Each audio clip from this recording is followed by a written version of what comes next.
انا اللي سحروا لي صحاباتي بثلاثه ديال الانواع ديال السحر وخرجوا لي على حياتي.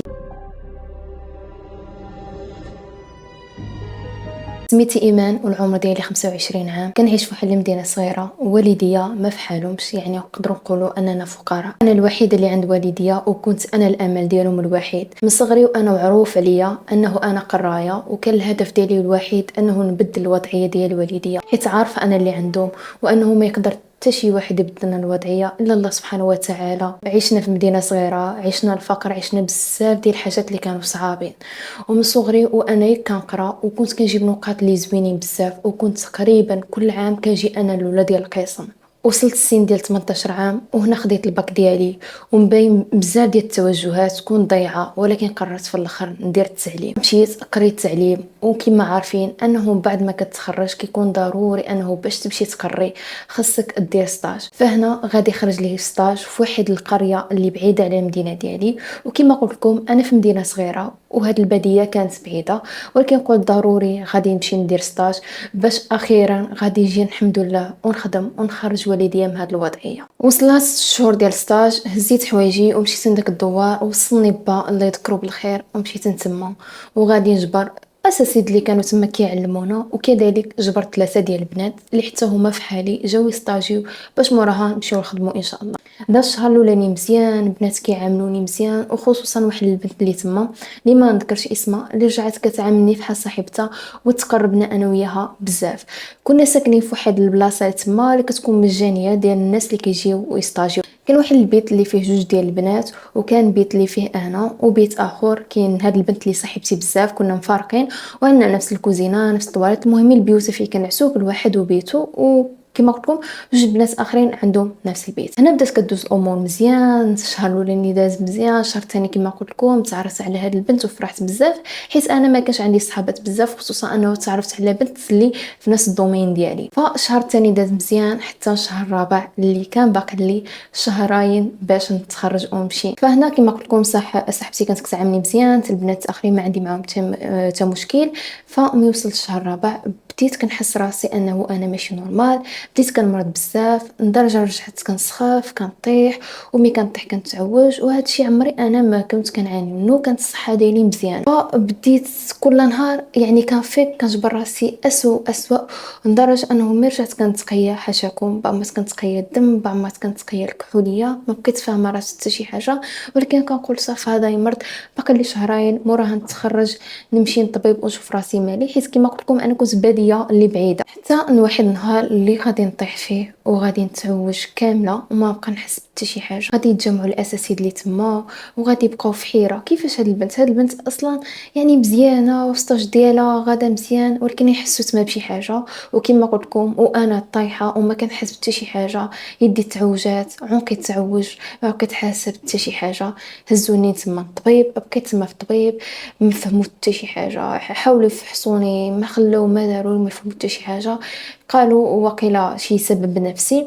فهنا غادي نوض لغدا غادي نحاول انه نرجع باش نقري ونتعلم، ما غاديش نقدر حيت للاسف من فقت جبرت عنقي معوج نهائيا هاد الجهه، وحتى اليد ديالي تعوج دار هكا تقريبا، ما بقيتش قادره حتى نهضر عادي ولا نتكلم ولا داك الجهد باش نوض ونعلم داك التلاميذ ولا ستاجي.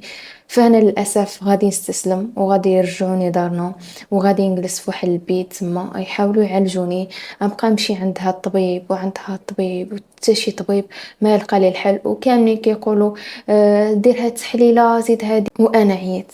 حتى واحد مره غادي يقول لي واحد الطبيب انت خصك الطب النفسي، حيت باينه هادشي نفسي وماشي عضوي وضروري تمشي عند الطب النفسي.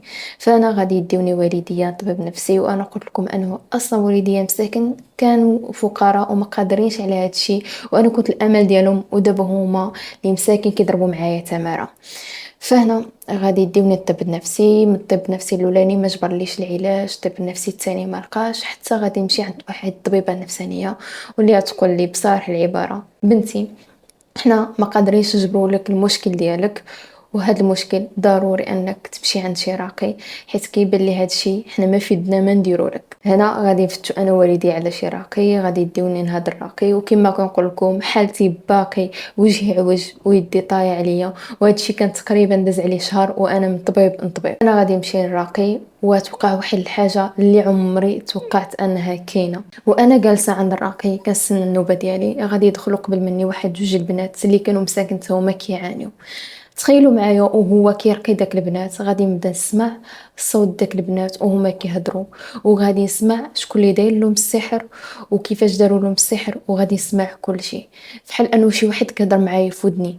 تخيلوا داك البنات ما كيهضروش، ولكن انا كنسمع شي حاجه داخل منه، يعني من غرفه بعيده هو كيرقيهم وانا كنسمع وكنشوف شكون اللي دار لهم السحر واش من السحر عندهم. غادي يخرجوا البنات وغادي توصل نوبتي، وهنا للاسف غادي يبدا يرقيني هذا الراقي، وغادي نبدا نشوف فحال اللي انا تما شكون اللي دار ليا السحر وشكون اللي واش السحر اللي دار ليا. وغادي نلقى هاد جوج بنات وداك البنت اللي كانت صاحبتي اتفقوا وداروا لي السحر. للاسف ما كانش السحر واحد، وكانوا ثلاثه ديال الانواع ديال السحر. السحر الاول هو اللي كليته وشربوه لي، السحر الثاني هو اللي رشوه لي حدا الباب ديال البيت ديالي وكنت كنتخطاه يوميا، والسحر الثالث انهم داو لي حوايجي وسحروا لي فيهم. يعني هاد البنات هادو اللي كنت كنعتبرهم صحابي بغاو يخرجوا لي على حياتي بلا ما ندير لهم حتى شي حاجه، وبسبب غير الغيره. علاش؟ حيت انا كانوا الاساسي تما كيتعاملوا معايا مزيان، حيت انا كنت واحد البنت اللي كتخدم بجهده، كانوا النقاط ديالي مزيانين، وحتى الاساسي اللي تما كانوا كيقولوا لي في التعليم تينا غادي تمشي مزيانه وغادي توصل لواحد المستويات اللي عاليه. فهنا بديت كنتعالج، عرفت شكون اللي السبب ديالي في هذا الشيء وبدا كيعالجني الراقي، بديت كنتحسن شويه بشويه.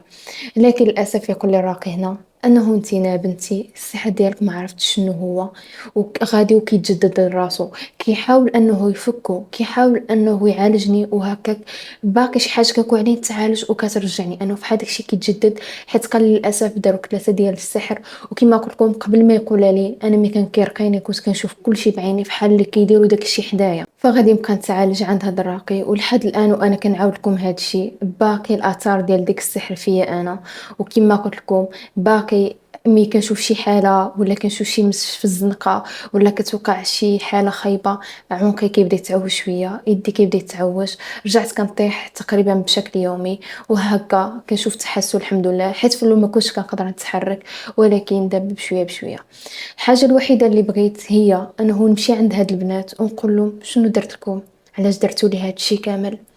ولكن شا تعرف قدر الله ما شاء فعل. وهاد البنات نقول لهم هاد المنبر انه انا عمري سمح لكم. هاد القصه اللي عاودت لكم اليوم هي القصه ديال واحد البنت اللي وقعت في العائله. حاولت انه نتقمص انا شخصيه باش تحسوا بهذا الشيء كامل. هاد البنت مسكينه اللي عاودت لكم القصه ديالها، بنت من العائله ديالي وقع لها هاد المشكل، وكما قلت لكم لحد الان مسكينه باقي كتعاني. لهذا بغيتكم انكم تدعوا معها بالشفاء، وماشي غير هي فقط، بزاف ديال البنات، حيت هاد الشيء كيوقع بزاف البنات وما كيوقع لهم من القريب. لهذا البنات انا ما كنقولكمش انه تفقدوا الثقه في الناس كاملين، ولكن حدوا راسكم، حيت هذا الشيء كيمكن له يوقع عن اي بنت. لهذا دائما الانسان يحضي راسو ودعيو مع هاد النوع ديال الناس بالشفاء العاجل ان شاء الله. وكذلك ما تنساوش انه تعدوا لايك وتبارطاجيو هذا الفيديو، حيت باش تعم الفائده، والبنات اللي كيكونوا تايكن صحاباتهم بزاف يقدر يوقع لهم هذا الشيء يردوا بالهم. وما تنساوش انه اللي عنده شي قصه في هذا الشيء وباغا تبارطاجيها مع المتابعين وتعم الفائده، تخليها لي في انستغرام ديالي. نشوفكم فيديو جديد ان شاء الله. تهلاو في راسكم، بسلامه.